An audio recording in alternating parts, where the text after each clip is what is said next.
Então, primeiramente, boa noite a todos e todas. Queria agradecer a presença dos palestrantes, né, que estão aqui e que prontamente aceitaram o nosso convite para participar desse seminário e debater conosco o tema do seminário. Agradecer aos propositores de oficina, né, tanto do Natureza Política quanto da Lara e Pedro. E aí, avisando já para todo mundo, quem não sabe, tem oficina quinta e sexta à tarde. Agradecer, né, vocês que estão aqui como participantes ativos dessa conversa. Agradecer os meus bolsistas de Natureza Política, os melhores bolsistas do mundo: Lorena, Cristino, Pedro, Sayuri, Antônio, Pablo, Henrique e Leandro. Sem eles, esse seminário, nem a exposição seria possível, né? Então, agradeço de coração. Quem não me conhece, eu sou a Marcela Brandão, professora do Departamento de Projetos aqui da escola, e coordeno a Natureza Política junto com a professora Luciana Bragança, está sentada aqui na plateia. Mais gente.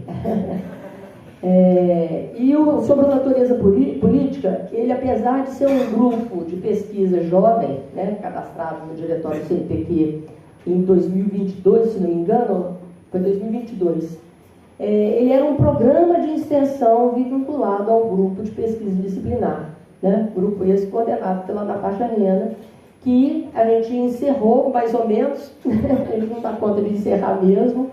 E aí o Natureza Política, que era um programa de extensão e atuava junto aos territórios populares desde 2016, virou um grupo de pesquisa. As inquietações que estavam desde 2006 ou antes de 2006, elas permanecem, né? Então, apesar da transformação do programa de extensão para um grupo de pesquisa, várias inquietações, metodologias ou mesmo pressupostos permanecem. Um deles tem a ver com essa vontade de complexificar as lutas urbanas, de entender as lutas urbanas e não cair em dicotomias fáceis, de aproximar pautas, né? Então, Natureza Política também ele era um programa de extensão que tinha 2 projetos de extensão: o Artesanias do Comum, que era coordenado por mim, e o Natureza Urbana, um muito ligado à luta por moradia e as questões da moradia, e outro da preservação ambiental. Então, o programa Natureza Política, ele inicia nessa perspectiva de se juntar as 2 pautas, né? E isso permanece. Então, hibridar pautas, complexificar as lutas, eram pressupostos de 2016 e permanecem agora, que é o grupo de pesquisa.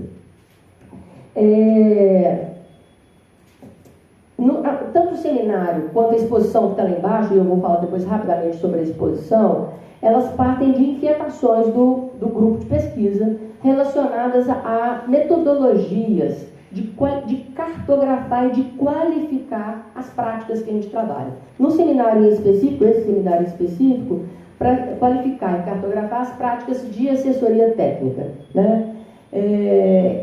É importante dizer que essa também é uma inquietação antiga, que em 2018, dentro do grupo disciplinar, a gente construiu um método que a gente chamou de método cartográfico disciplinar, que estava muito inspirado nas incertezas propostas por Bruno Latour, que a gente transformou essas incertezas, eu não vou me alongar nisso, em perguntas simples para uma cartografia complexa.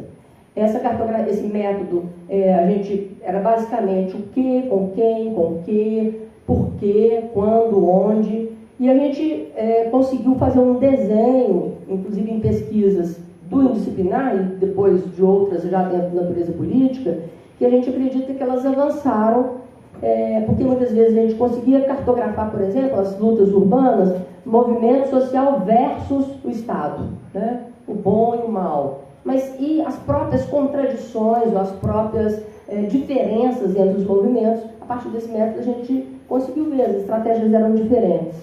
Outra coisa que a gente conseguiu também qualificar era em termos de resistência, né? O que é resistência? Resistência é só a permanência, no caso da luta por moradia no território, e a gente foi ampliando e vendo que as resistências tinham várias formas.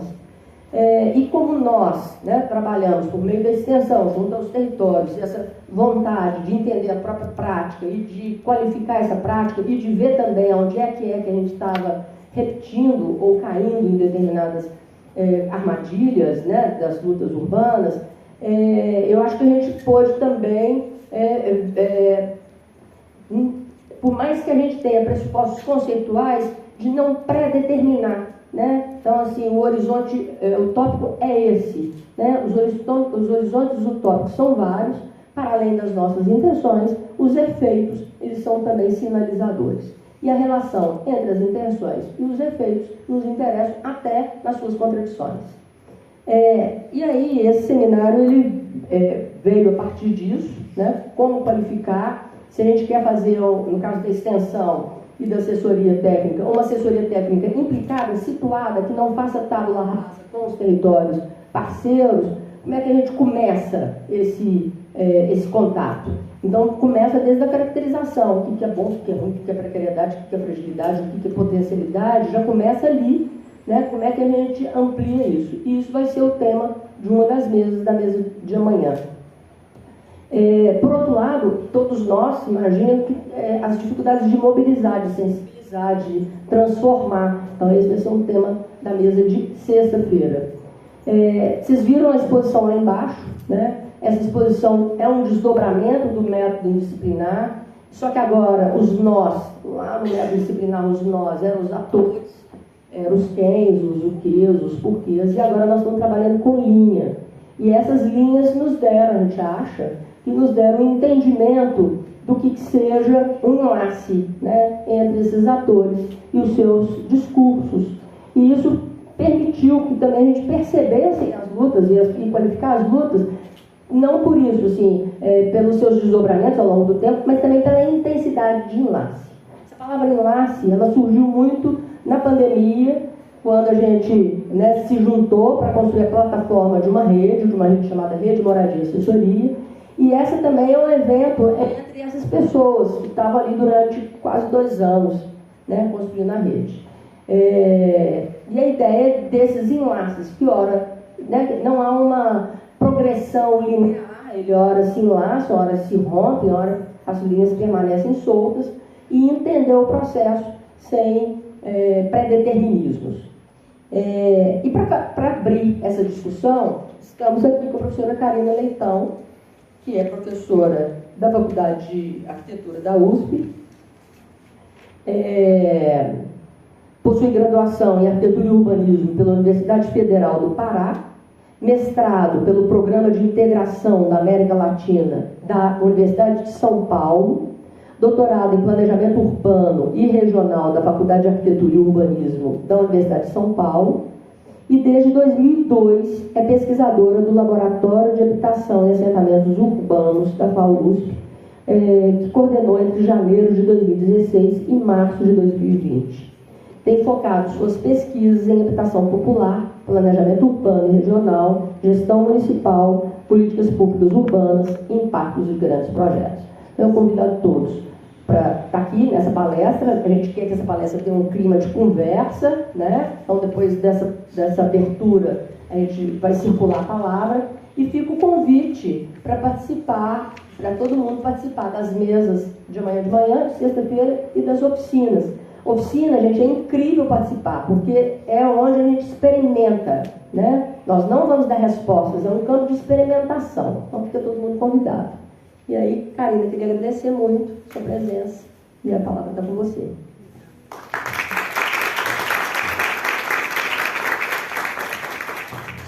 Gente, obrigada. Marcela, boa noite. Queria agradecer mesmo muito calorosamente a possibilidade de estar aqui e dialogar com vocês, desses presentes que a gente vai recebendo na vida acadêmica, que só os amigos de verdade concedem, né? Tem gente que acha que não tem amigo de verdade na academia, a gente faz poucos amigos, mas amigos que a gente ama profundamente, assim. E aí a gente fica inventando essas possibilidades de se encontrar e conhecer os alunos, assim, né, os amigos. Isso é super importante, assim, né, acompanhar as trajetórias dessas pessoas para nós. Como disse a Marcela, isso aqui é mais um jeito da gente, dentro dessa rede de moradia assessoria, discutir e se encontrar. A gente não tem um financiamento nessa rede, Ela só está de pé porque ela tem o Pedro e a Lara, que seguram com a constância a nossa intermitência, né? E queria mostrar uma imagenzinha dela para vocês terem uma noção do que é a cara da nossa plataforma, que foi construída com muito afinco, assim, com a colaboração da Juliana e com a colaboração de quem estava no GT, que constrói uma cartografia, em que a Lívia estava, que foi muito importante, e a Marcela também, a professora Lívia Miranda, que está aqui na frente, que vocês vão conhecer. A Marcela me concedeu recentemente a honraria de supervisionar o pós-doutoramento dela. Está sendo uma possibilidade da gente forçar a barra de estar próximo, né? Porque, imagina, né, essa condição de supervisão, quando você tem uma relação de admiração com aquela pessoa que você sabe que tem um repertório maior que o seu, é muito provocativo, assim. Eu estou falando isso de todo o coração, eu tenho muito orgulho disso, assim. Eu aprendi, eu falei para a Marcela, que quem me ajudou a aceitar foi a minha mãe, que é psicóloga, e que na psicologia o rito da supervisão é uma coisa só, uma outra visão, não tem a ver com... Não tem ditadura de idade, não tem ditadura de quem tem mais acúmulo, quem tem mais título, quem tem mais repertório. É um, né, colega que está ali para te supervisionar. E eu falei, sabe do que mais? Eu vou aceitar esse presente do mesmo jeito que eu estou aceitando o presente de estar aqui agora com vocês, porque para mim é muito importante. Nesse mesmo lugar, eu conheci um orientando que eu amo muito, uma possibilidade de estar aqui conversando, apresentando um trabalho. Nessa mesma faculdade, a Natasha Reina me deu uma chance de apresentar naqueles eventos que só ela sabe organizar, com uma luz toda apagada. E aí vocês já viram? Aí você tem que falar com uma lampadinha só para você. E aí a fala fica tão linda, você fala, nossa, eu pareci mais inteligente. E tinha todo um set, tenho memórias aqui muito importantes. E eu não vou aqui, de maneira nenhuma, entrar nessa plataforma, que vocês vão conhecê-la aos poucos. Esse presente, ele é para mim, mas ele foi estendido para todo mundo, em alguma medida, né? Então, vocês vão conhecer as várias abordagens nessa rede. Cada um pensa de um jeito, cada um tem uma visão sobre os territórios em que trabalha. A gente não concorda nem com os nomes para assessoria, nem para os territórios, mas a gente achou pontos em comum e a gente está tentando não colonizar um pensamento do outro e ter a possibilidade de não ficar em disputa e ficar achando pontos em contato, para ter essa possibilidade de se encontrar num campo que é muito difícil de sobreviver dentro da universidade e também de sobreviver profissionalmente, né? Nós todos, docentes que estamos nesse campo do assessoramento profissional ou extensionista, estamos aqui junto com nossos alunos e que vão virando colegas, lutando por esse campo profissional. E eu acho que queria que ficasse também na mensagem de vocês, eu desisti de apresentar a plataforma que o Pedro e a Lara construíram lindamente, assim, porque eu achei que a proposta visual que está lá embaixo, ela é muito forte. Eu queria que ela povoasse o imaginário de vocês, porque também, em alguma medida, Marcela, eu, nossos orientandos, estamos fascinados, um pouco obsessivos com a ideia de linhas. E aí, quando a gente encontrou na epistemologia do Tim Ingold a ideia que também ficou fascinado por linhas e explica o mundo através de linhas, através dessa metáfora, a gente começou a pensar, a desconstruir as linhas que, sem exagero, o indisciplinar cunhou nesse país. Um jeito de contar a história e cronologizar, né, a história de processos comunitários, participativos, populares, insurgentes, contra-hegemônicos. Deu vontade de pegar essas linhas e deixá-las mais tortas, rompidas, interrompidas, truncadas, ondulantes, bailantes, como diria a Luana, né? A gente já dançou com linhas e lá embaixo eu vi, por exemplo, hoje quando eu cheguei e vi mais cedo para olhar com calma, eu vi muito o arquipélago do Baili, que ali a Luana, orientando a Marcela, estuda um conjunto de formações insulares e assentamentos, né, que estão numa condição dessa, assim, né, que vão oscilando de acordo com o ritmo das águas também. Então, eu queria falar disso para vocês, porque vocês vão ver que a gente está tentando também grafar no tempo as coisas de um jeito, dividindo o tempo de uma maneira menos equânime, dando intensidades diferentes. Na nossa plataforma a gente tem uns gradientes que a gente viu, que a gente queria usar para contar. Mas quero mesmo que vocês fiquem com a imagem do entrelaçamento entre nós, porque é isso que vocês vão ver ao longo desse evento. E aí, queria dizer para vocês que, além de eu ter tido esse presente, eu queria reconhecer uma coisa sem nenhuma falsa modéstia. Tem gente na rede e nesta plateia mais assessor do que eu. Essas pessoas sabem disso, elas sabem quem elas são. E isso não é demérito nenhum, eu tenho um puto orgulho de falar disso, que eu nunca dependi profissionalmente de viver como assessora. Na verdade, eu tentei desistir rapidamente porque eu fali. E aí fui viver de outro jeito. Mas tem gente que fica nessa luta, tentando, né, viver profissionalmente e também se coloca no mundo acadêmico desse lugar mesmo, como assessor, né? Na nossa rede, a gente fica, às vezes, falando assessor e assessoria de um ponto de vista mais amplo, como um guarda-chuva, mas eu, em especial, me acoplo nesse guarda-chuva num campo do assessoramento, que é esse extensionista, que se faz, onde existe um ponto de contato, de aproximação com aquilo que eu entendo, vindo de uma universidade federal, como o melhor da extensão universitária, o papel público por si mesmo da própria universidade, né? E aí, me alegrou muito quando a Marcela falou que nesse título, né, do evento Assessoria em Movimento, uma das nuances dessa ideia da assessoria em movimento tinha a ver com o fato desse ponto de contato, né, entre a ideia da extensão universitária e a prática profissional de assessoria, né? Então, eu queria falar um pouco disso para vocês, e aí vocês vão ver ao longo da semana que existem muitos pontos de vista, muitas formas de fazer, e eu vou falar da forma que eu tenho feito, obviamente, coletivamente, dentro do laboratório de habitação que a Marcela citou, onde a gente tem trabalhado nas frentes didáticas que são abertas pela assessoria técnica Peabiru, lá em São Paulo. O Rafael está aqui, na hora vocês vão ouvir. E aqui tem um curso que a gente começou a fazer juntos, a gente já fez várias coisas juntos, mas eu queria, só para situar um pouco o que é esse nosso trabalho, acho que eu estou me afiliando com uma coisa que é esse campo, esse grupo de gente, assim, estou vendo várias espécies dessa fauna aqui na plateia que se recusam a ficar na inação dessa profissão, né? E que resolvem, em alguma medida, olhar para a realidade de uma maneira despudorada a partir do que ela é. A Marcela falou da gente também se recusar a fazer projetos sobre tábula rasa. E eu acho que tem uma coisa de buscar ativamente desconstruir a própria profissão, assim, né? E buscar um lugar no mundo, assim, dentro dessa profissão. Desde então, o professor Caio Santamora, que vocês vão ver na sexta-feira falando, e eu e o pessoal da Peabiru, do Labiado com apoios diversos, começamos a coordenar cursos, dar cursos que estão relacionados, voltados para a formação de prática profissional de assessores técnicos no campo da moradia, a moradia aqui dentro do sentido ampliado.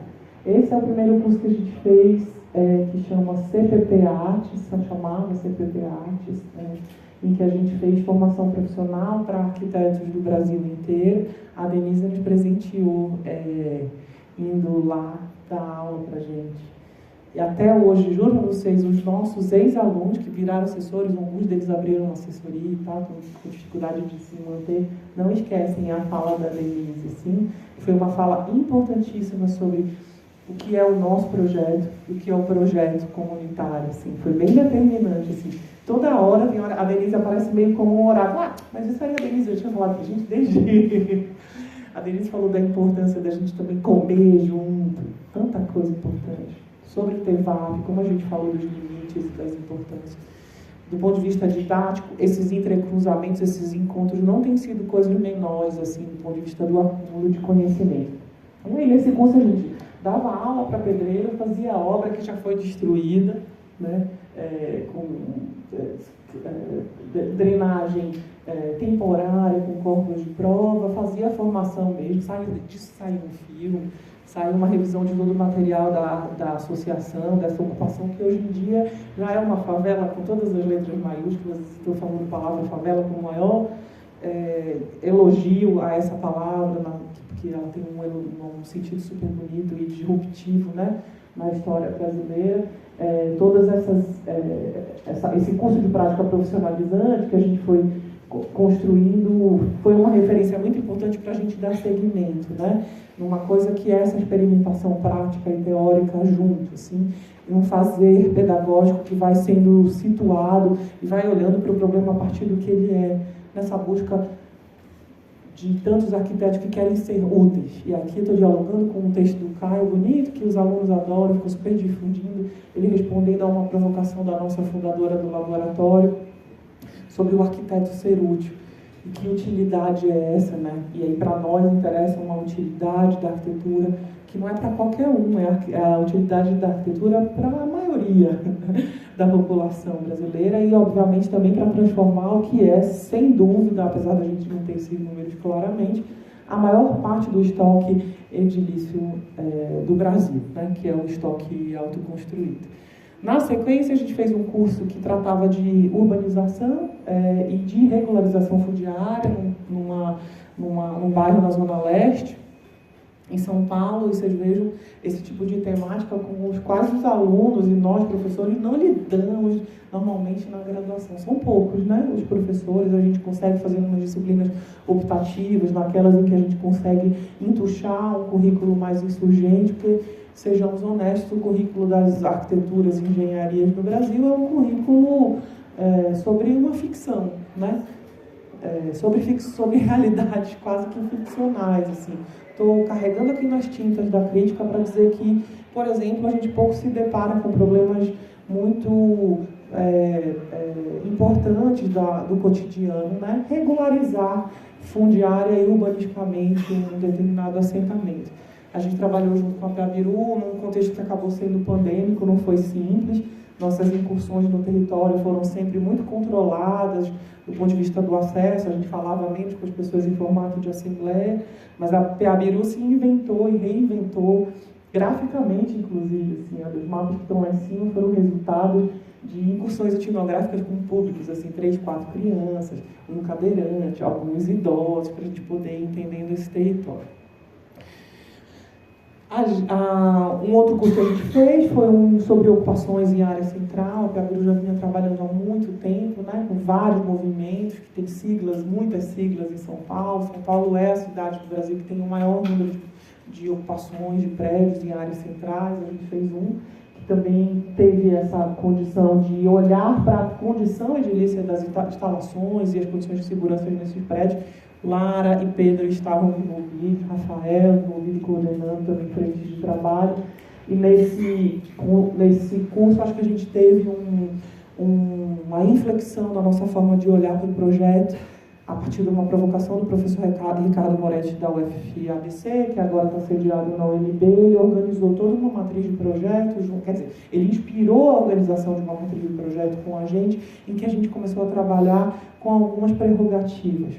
Pensar nas reformas, e nesse caso autorreformas, porque não eram reformas financiadas, não são reformas financiadas ainda pelo Estado, na ordem das médias e na ordem dos extremos. E aí ele foi organizando para a gente o que era a ideia do que é passível de esperar para ser abordado e aquilo que precisa ser abordado em nome da segurança da vida, né? A gente foi aprendendo a organizar também como pensar as intervenções de uma maneira paulatina, um melhoramento progressivo. Foi começando a pensar com mais clareza sobre os custos e a viabilidade de certas intervenções.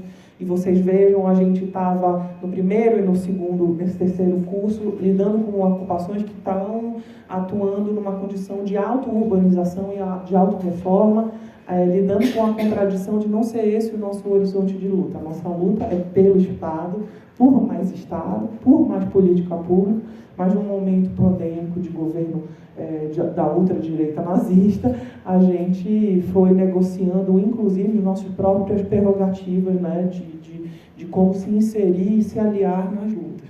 E aí eu queria me deter um pouquinho mais no que tem sido o curso atual, que é esse em que a gente está trabalhando com a Prefeitura de Diadema e que se chama Habitats, em que a gente tem a contribuição da professora Marcela e da professora Miriam Brasil, da Federal do Rio Grande do Norte, que já é um curso em que a gente conseguiu uma condição um pouco menos precária para os nossos alunos, porque ele já virou um curso de especialização, ele já não está mais só naquele escopo da prática profissionalizante ou da formação continuada, e aí a gente tem 20 profissionais com apoio da Prefeitura, tendo uma bolsa para serem estagiários de pós-graduação dentro da Prefeitura, para bater ponto na repartição, fazer levantamento de casas, mais de 500 casas dentro de uma favela consolidada em Diadema, e tendo aulas na Universidade de São Paulo em alguns dias da semana.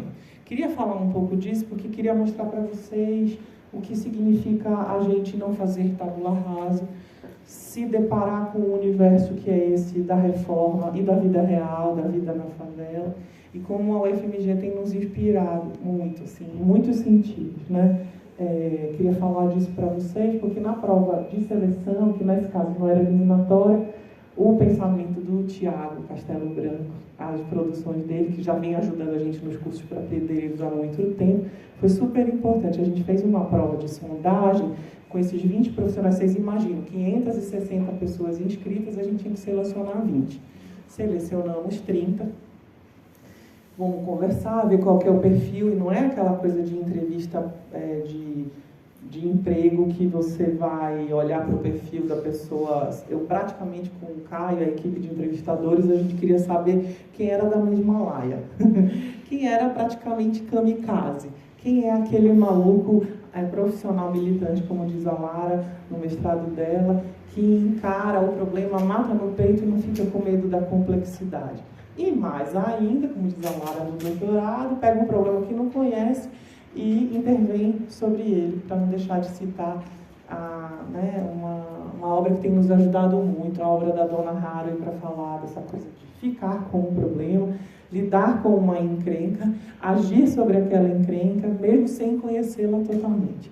Esse acho que é um paradigma super importante. A Denise chegou aqui e ficou falando assim, a gente fica lá observando a autoconstrução. A Denise está observando a autoconstrução, já perdemos os anos, né? Fica lá observando, arqueologizando, dissecando a autoconstrução, para ver se começa a entender. Quanto mais a gente se aproxima da complexidade, mais complexa a complexidade fica. E aí, assessor técnico, queria aproveitar para fazer um elogio a essa característica que eu acho que assessor técnico no Brasil tem, né, nessa militância, que é esse de matar no peito, lidar com um problema, e ao mesmo tempo que você está lidando com o problema, você vai pensando junto sobre como abordá-lo, né? E vai construindo junto uma abordagem. A gente aprendeu com colegas da França, que são apoiadores técnicos, uma coisa que nos ajudou muito. Marcelo foi lá com a gente, conheceu o pessoal do APOI, a gente ficou falou uma coisa que ele falou assim, tem a comanda e tem a demanda, que na língua francesa ajuda a entender melhor, né? Tem aquilo que te pedem e aquilo que você junto constrói, como você vai abordar, porque a demanda nunca chega formatada, né? Ela chega como um problema meio nebuloso que precisa ser abordado. Aí só para dizer para vocês, numa das provas eu falei, Caio, vamos montar uma possibilidade de entender o quanto essas pessoas estão preparadas para enfrentar problemas da vida real. Esse é um exercício que o Caio montou, ele já fez com desenho à mão, a gente resolveu fazer com o CAD, e a história é isso. Um buraco numa laje. Um buraco, a gente falou desse jeito, nós ficamos na terminologia. Temos um buraco numa laje, 1,5 metro de largura, de comprimento, eu não vou ler tudo para vocês verem. Tem um desenho aí, e aí você fala para um arquiteto ou um engenheiro, faz uma escada. Aí todo mundo aplica esse fórmula de Blondel, a gente ainda deu uma colinha e falou assim, o Thiago já resolveu como que faz o escadômetro. O Thiago já resolveu bonitinho, no horário de outras maneiras, está lá o escadômetro, o analógico, o digital, a gente deixou a consulta na prova para o pessoal usar. O que vocês acham? Quantas pessoas fizeram? Todo mundo arquiteto formado. Gente, juro para vocês, a gente fez a prova online, eu passei a prova inteira chorando. Meus alunos faziam a prova como se estivessem resolvendo um enigma da matemática. Gente na América Latina, talvez a melhor aluna do Hernan e da Janaína lá no Equador, uma menina indígena que veio ser assessora técnica já formada. Gente de norte a sul do Brasil, tentando resolver um buraco na laje, como você vai encaixar uma coisa que todo pedreiro qualquer de favela faz. Para mim, foi desesperador. Foi assim, um atestado de fracasso pedagógico. Tapa na minha cara, na condição de docente dentro de uma faculdade de arquitetura, que é intitulada como uma das mais significativas do Brasil, que tem um destaque mundial, e a gente assim, ignorando a realidade. Por quê? Porque não tem essa coisa do conhecimento situado, né? Aí, converse com os professores de projeto da escola, vai todo mundo dizer, mas a gente ensina esses meninos a fazer escada. A gente fala, ensina, mas não ensina assim. Não ensina nessa coisa da sensibilidade situada, que é, temos um buraco numa laje, o buraco é pequeno, essa escada não cabe, resolva. Agora é assim, o que aconteceu? Faziam-se escadas que ocupavam mais de 60% do cômodo em cima. E aí, quando eles sacaram, eles viram... Teve um que falou uma coisa que foi super importante da Federal de Pelotas. Ele disse, quando eu saquei que o projeto da escada não era só a escada, era o projeto da ampliação da casa, eu já tinha passado quase 2 horas de prova, eu entendi como fazer a escada. E ele fez mesmo. De fato, de todos os profissionais, 2 conseguiram fazer uma escada decente, que não fosse ocupar todo o cômodo de cima. Só 2 conseguiram botar corrimão. Um nos comoveu muito, que botou uma mulher subindo a escada, assim, segurando as cadeiras, conversando com uma criança, provavelmente botando de castigo. E foi muito importante a gente entender que a gente precisava reorganizar o curso para a leitura e para o estudo projetual a partir da realidade. Aí começamos a fazer, todas as quintas-feiras, um curso que estava programado para pensar, para ser os dias de estudo livre, a gente falou, vamos fazer monitorado e vamos dar um tapa de realidade brasileira em todo mundo. Essa é uma casa, por exemplo, de uma moradora que, porque o filho tem uma condição de drogadição, não pode usar a escada interna. Ela é uma moradora de 70 anos, numa favela legal, bacana, que está sendo reformada, vai ser reformada com dinheiro do Periferia Viva, né? Estamos voltando a ter dinheiro para a política pública nesse país, fazer reforma em casa. Felizmente temos gente no governo federal entendendo que isso não é um problema menor, o estoque de favelas precisa passar por manutenção e reforma, sem uma visão remocionista, né? Então, essa senhora, ela se pendura numa escada que está meio, né? Ela vai numa escadinha, vocês estão vendo a primeira e a segunda, e aí a gente entregava esse tipo de problema para os alunos às quintas-feiras, para eles se sensibilizarem e pararem de ter medo. Então, tem uma casa, o seu filho lá por dentro, né? Você fica lá numa condição de segurança e ela sobe. Bom, obviamente, a gente contava o problema primeiro, que era um problema espacial, depois explicava as camadas mais do trabalho social e aí entendia que a princípio a gente diria, bota esse cara para ir subir essa escada, né? Não deixa a mãe na condição de insegurança. Os alunos ficavam, inclusive, se sentindo traídos quando a gente contava o que era o suco do levantamento social. Mas aí depois eles entendiam a complexidade. E aí, pensem, esse tipo de problema, para muitos professores, da tecnologia, do projeto na nossa faculdade, a pessoa simplesmente ela não lida com esses problemas. A gente convidou alguns colegas para dar aula para a gente, eles falam assim, desculpa, isso não está na norma, não cabe, né? Se a gente colocar num simulador um determinado tipo, esse traço de concreto, essa forma como ela foi construída, essa casa não para em pé. Então, no sistema, a casa não para em pé, na realidade eu não enxergo, né? Vocês sabem disso, isso não é exceção na USP, né? Isso acontece no Brasil inteiro. Na verdade, isso deve acontecer nas melhores faculdades do mundo todo. Essa é uma outra casa, por exemplo, uma casa de uma pessoa que sonha em ter uma piscina na laje, uma casa bonita, interessante, mas o cara está construindo de tal maneira, a gente entregou só o desenho dos 2 pavimentos e não disse para os meninos o que era, o que estava em cima. Em cima ele está construindo uma piscina, e a piscina...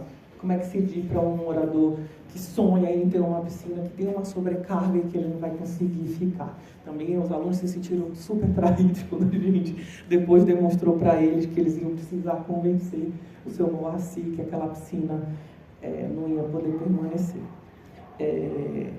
E aí, favela não é só precariedade, né? Tem sonhos, as pessoas têm anseios, como o Pedro está estudando do ponto de vista dos processos de autoconstrução, tem necessidade, mas o cara está lá com um sonho, ele não reboca a casa, não faz uma obra legal nas instalações dele elétricas, mas é porque ele sonha com aquela piscina. E quem é que vai ser coercitivo de dizer que o sonho dele é um sonho que não está cabendo naquela casa, né?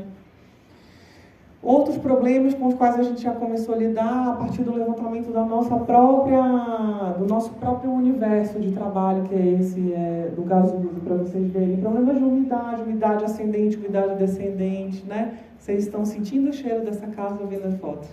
Dá para ficar, não dá para ficar? Essa casa é enterrada, faz o quê? Vocês estão vendo como a casa é enterrada? Né? Ela tá incrustada. A gente fica na aula, muitas vezes, buscando palavra para descrever coisas que a ciência espacial não descreveu. Me lembro que demoramos uns 10 minutos assim. Quando a pessoa, essa casa está... Aí qual é o verbo? O verbo que diz, essa casa está enterrada, ela está incrustada, ela está... Né? Essa daí a gente foi chegando nos nomes, e aí a primeira pessoa, uma hora, um professor convidado, querido, falou assim: essa daí vamos ter que aterrar, não tem condições. Aí foi para casa, outro não, peraí, sabemos agora já o que fazer, né? Pensa no kit vento, aterra só um quarto, porque não tem jeito de não vai ficar insalubre, resolve-se de tais maneiras, e aí a gente está abordando, arrodeando o problema de uma forma que a gente vai pensando em alternativas que não são necessariamente soluções, mas são formas de tornar esses lugares mais salubres. Lembrem que eu falei para vocês da ideia de que tem coisas que estão na ordem dos extremos e outras que estão nas ordens das médias, né? Essa é uma questão que está na ordem dos extremos, que a gente aprendeu com o professor Moretti, numa relação que a prefeitura, a Piabiru começou, inclusive, mais próxima com o pessoal da engenharia elétrica na Universidade de São Paulo. Foi muito importante para a gente conseguiu finalmente encontrar os bichos engenheiros elétricos que conseguem fazer a adaptação da norma sem se desesperar, né? Eles olham para determinadas coisas, eles veem um circuito fechado com um rato no meio, não fazem cara de absurdo, não chamam ninguém de criminoso, falam: dá para você tirar esse rato daqui? Tinha circuito no prédio, não era, Rafael? Um rato fechava, juro para vocês, um rato fechava o circuito, né? Então, vamos tirar. Primeiro fala, um rato. Então, assim, vê um Benjamin e fala: isso é um crime, mas pode tirar, acontece na minha casa, né? Esse tipo de situação que a gente aprendeu primeiro no Ocupados a trabalhar, a gente agora está entendendo de bitola de fio. Rafael ficou apaixonado por essa questão, está quase largando a arquitetura. A gente aprendeu o que a gente faz com os dispositivos de segurança, estamos entendendo como a gente regulariza também essas questões, se precisa ou não precisa daquele dispositivo de cerâmico no chuveiro, né? E nossos alunos começaram a entender o que fazer. Se precisa da trava, quando tem a ligação para o chuveiro. Esse tipo de situação, por exemplo, como essa de uma alvenaria já muito deteriorada, essa casa que está parecendo que vai ser comida, né? Parece que ela está sendo carcomida, né? Para usar um verbo melhor. E aí a gente chega num lugar como esse, para não ser o tipo de problema cabeludo daqueles que qualquer um de nós arquitetos que trabalha com o universo popular já viveu, que é de você olhar para o problema e falar: não sei o que fazer. Eu vou evitar chamar um palavrão porque está gravando, mas todos vocês já devem ter visto. Você olha para um negócio, eu lembro da Denise contando uma história de alguém que quebrou um pilar para botar um botijão de gás, né? Você tem vontade de primeiro esganar a pessoa, matar, e você pensa no Paulo Freire, né? Pensa na pedagogia freiriana: vou ficar aqui, tem saber autoconstruído, tem artesania, mas tem ignorância, como a gente aprendeu com a Denise. Aí a gente vai lá, segura o rojão e fala assim: veja bem, vamos lá, aqui temos uma condição, essa alvenaria, armação exposta, dificuldade, tem hora que a gente não sabe como certas casas estão parando em pé, os modelos não indicam, Newton não responde, né? Não tem física porque a física também não lida com essas margens, a gente não consegue grafar, né? Qual é a margem que uma determinada coisa na mecânica consegue ser esgarçada? As pessoas te perguntam: vai cair? Não sei, vamos lá acreditar, né? e vai trabalhando com margens de segurança, mas a gente ainda não aprendeu a modelar essas margens de segurança. Alguns profissionais estão trabalhando com essas encrencas, matando no peito, junto com, né, coletivamente, determinadas manobras possíveis.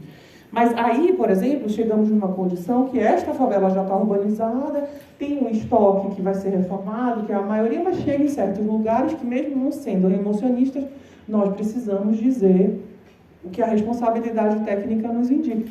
É preciso repor esta casa.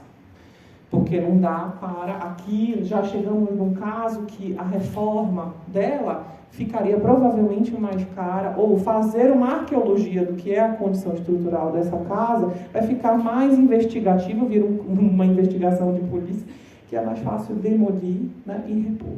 E talvez mais seguro também para esse morador, obviamente, com todas as indicações necessárias de trabalho social.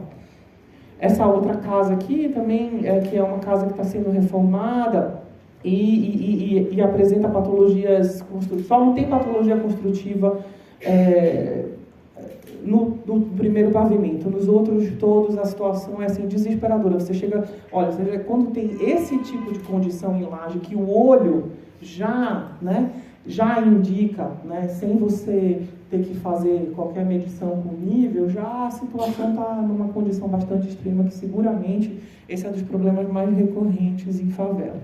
Quis mostrar esse tipo de problema aqui para vocês, para poder falar um pouco sobre o que eu acho que é essa condição do assessoramento no Brasil, esse que não está querendo ser conivente com a inação na profissão, e esse que, em alguma medida, quer ser portador de um papel transformador socioespacialmente. Deixei imagens aqui de um ilustrador que a gente tem usado muito no curso. Eu gostava muito, desde que fiz pesquisa no Uruguai, o Gervásio Troc, não sei se vocês conhecem os desenhos deles, eu tenho uma sensibilidade muito grande para falar de mundo, de vida, de gente, de céu, de chão. E eu queria falar um pouco, propor para vocês um jeito de pensar a assessoria em movimento e o próprio assessoramento. E queria falar para vocês, assim, de novo, sem exagero, a gente está na Universidade Federal do Brasil, que tem mais acúmulo científico sobre o debate de assessoramento no Brasil, né? E aí não estou exagerando porque eu estou aqui, fui convidada para uma aula magna, porque aqui a gente tem diversas abordagens, né? Nesta única escola, são muitas abordagens, com muitos prismas, muitas nuances, né? Conflitantes, convergentes, né? Entre os grupos, assim, só nesta casa, se eu contar, tem o jeito da Denise pensar, o jeito do Thiago pensar, o jeito da Natasha pensar, o jeito da Marcela pensar, né? Cada um, o jeito da Júnia, cada um tem o seu assessoramento de um jeito. Isso não é pouca coisa. Não é à toa que seja uma universidade federal também, que a partir do processo extensionista tenha tido tantas nuances, tem a Silk, que não está aqui, né, que é uma referência para tanta gente jovem nesse país, assim, está super associada com o pessoal do IAL também. E isso é tão importante, essa diversidade, né, de visões e de nuances e de abordagens que vão dando uma certa estabilidade conceitual e teórica para as suas próprias escolas. Talvez a gente já começasse a poder dizer, juro para vocês, não estou exagerando, estou querendo convidar vocês a pensarem comigo, assim, sobre isso. Do mesmo jeito que falei da psicologia, para falar da minha mãe, a psicologia é um campo disciplinar que tem abordagens muito claras, né? A psicanálise, a comportamental, a fenomenologia, né? A Gestalt, né? Tem escolas, e eles vão se construindo assim como escolas. A gente é um bando de besta que fica brigando na universidade, às vezes como se fossem rixas pessoais. E constituir campos e abordagens é uma coisa super importante. Eu estou me sentindo muito lisonjeada de estar aqui sendo ouvida por pessoas que são minhas referências. Eu cito vocês, né, gente? Vocês viram que eu não estou fazendo...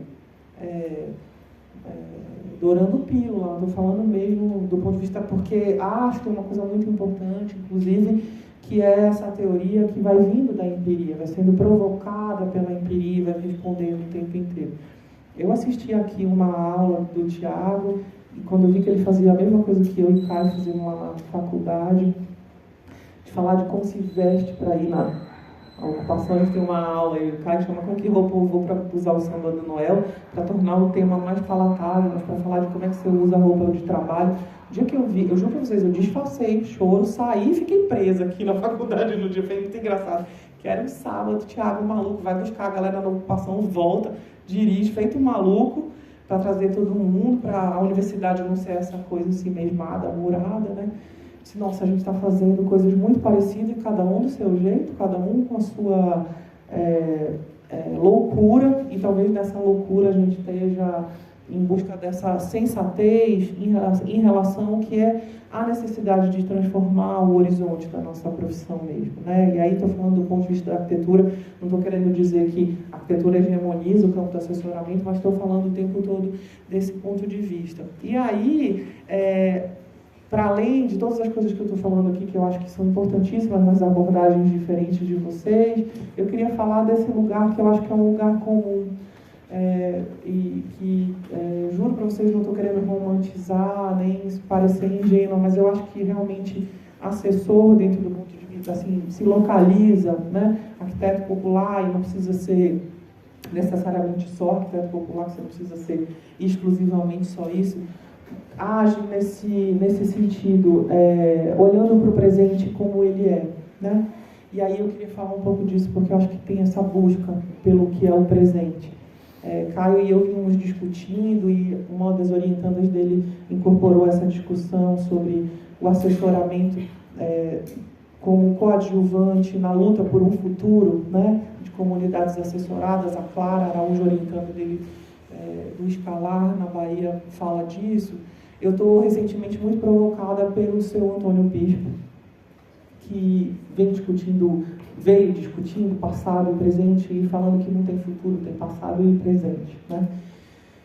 Olhando para esse tipo de realidade, assim, vou deixar essa imagem, acho que assessor técnico é bicho que olha para essas coisas e luta, não sei nem se por um futuro, luta contra ou pela garantia de o atendimento de um passivo histórico que a gente sabe que a gente está com muita dificuldade de recuperar. Luta para que esse presente dessas pessoas e comunidades seja diferente. E aí, nesse sentido, queria falar para vocês de um presente da utopia, não como um futuro, mas a utopia mesmo como a mudança aqui, agora, no presente. Não é para a revolução daqui a tantos anos, é para a revolução do cotidiano, essa de poder acordar amanhã e não estar mais sob ameaça, né? Queria falar dessas nuances todas que o processo de assessoramento vai colocando, né? Seja no campo extensionista, seja no campo profissional, de problemas com os quais nem a gente, como professor, forma os nossos alunos para lidar, né? Com os quais os profissionais têm que se virar para se formar. Muito desse processo de formação nesses cursos tem a ver com essa nossa vontade de encarar e talvez recuperar uma culpa por não ter lidado com muita coisa no momento da graduação, não ter conseguido, né? E aí precisa saber como agir, ou mesmo agir sem saber como, o que é uma coisa muito difícil do ponto de vista da ciência mais dura, do cartesianismo, né? De uma ciência mais enrijecida, a gente fica achando que leitura e ação são dois momentos da etapa da técnica ou da ciência separados, e quando a gente se depara com problemas complexos, a gente sabe que a gente precisa dar conta deles, abordá-los no mesmo tempo, com a mesma temporalidade, com simultaneidade. Assessor é bicho que faz isso, mata no peito também, esse tipo de coisa. Eu não sei muito bem, eu não tenho ciência nem teoria para tudo, mas eu vou lidar com essas questões, né? Assumindo, inclusive, determinados riscos, assim. E aí, queria um pouco falar disso, desse papel transformativo, e queria provocar vocês, porque eu acho que tem uma coisa de não esperar o amanhã, né? De lidar com o agora mesmo. Não vou ficar aqui esperando, vou lidar com isso. E talvez nem desesperançando, viu? Fiz um elogio ao Paulo Freire, mas eu queria me afiliar ao movimento negro no Brasil, que muitas vezes diz como esperançar é muito violento, né? E Paulo Freire usa lindamente esperançar. Não estou culpabilizando ele, mas é que tem pessoas que têm condições de ficar esperançando, outras que não dá para ficar esperançando. E a esperança, como dizia o Freud, ou como o próprio Vladimir Safatli, fala dos afetos que muitas vezes fica lançando para o futuro coisas que geram uma certa alienação. Fica apostando no futuro numa certa realidade positivada que não vai chegar. Então, aqui é necessário que o projeto, a obra, e aí eu estou falando do projeto arquitetônico, do projeto político, eles sejam para o agora, né? Para o ontem, né? E, por fim, queria provocar vocês com uma visão que me interessa muito. Recentemente terminei de ler Palomar, do Ítalo Calvino. Vocês já leram? Eu achei que a Denise deveria ter lido. Falei, vou falar disso, porque a Denise deve ter lido. Vocês leram Palomar, do Ítalo Calvino? Todo mundo lê, né? As obras que são mais afeitas aos arquitetos. E aí, queria usar o Palomar, do Ítalo Calvino, que é um observador astronômico míope, meio com a visão embaralhada, que adora observar tudo, e observa tudo meio de um jeito estranho, tá? E observa as ondas, e tem os momentos da observação de ondas que é muito bonito, assim, são trechos maravilhosos. Isso para entender as ondas do mar é tão difícil, mas tenta-se, né? Tenta-se entender as ondas do mar, e eu queria terminar com esse trecho, porque eu acho que